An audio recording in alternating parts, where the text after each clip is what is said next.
Akin na yan. Ba't ba? Telepono ko to eh. Ba't mo pinapakialaman? Sino si Stephen na? Kaibigan ko lang yun online. Wala yun. Kaibigan? Oo. Kikitain mo? Ano yung sabi niya na, I want to kiss and hug you if you allow me to? Ano yun, ma? Isang taon pa lang patay ang tatay namin. Na asawa mo! Lumalandi ka na? Hindi ka ba makapaghintay, ma? Parang kasing edad ko lang yung karutan mo eh. Boyfriend mo yan, no? Boyfriend mo yan sa Spain, no, ma? Ano, ma? Kaya gusto mo mag-extend para mas matagal kayo magsama ng lalaki mo! Yung mga! Yung mga!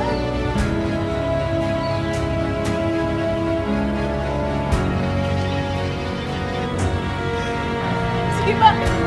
Sampalin mo ba ako ba? Sampalin mo ba ako ba? Hindi! Nabigla lang ako! Kasi naman sobra na yung mga sinasabi mo eh. Masama ba yung makipagkaibigan ako? Yung naglilibang ako? Kung makapagsalita ka, akala mo ako na yung pinakamasamang nanay dito sa buong mundo?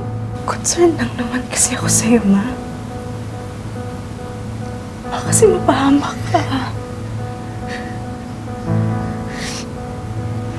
Grabe naman si Jelay. Ano namang masama kung may kachat ka? Dapat nga masaya sila na nalilibang ka kahit papano. Anong gusto nilang gawin mo? Magluksa habang buhay?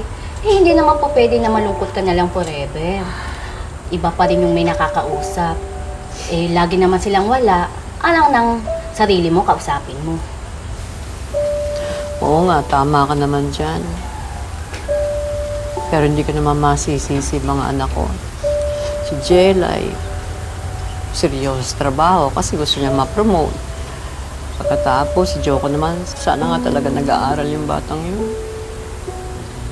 Alam mo, hirap pala. Ang hirap nung hindi mo nasubaybayan yung paglaki ng mga anak mo. Tapos, alam mo, malaki na sila, nakita mo, parang hindi mo na sila kilala. Oops, bawal umiyak. Darating pa si Stephen. Hindi ka niya pwedeng makita na parang gulay na nalanta.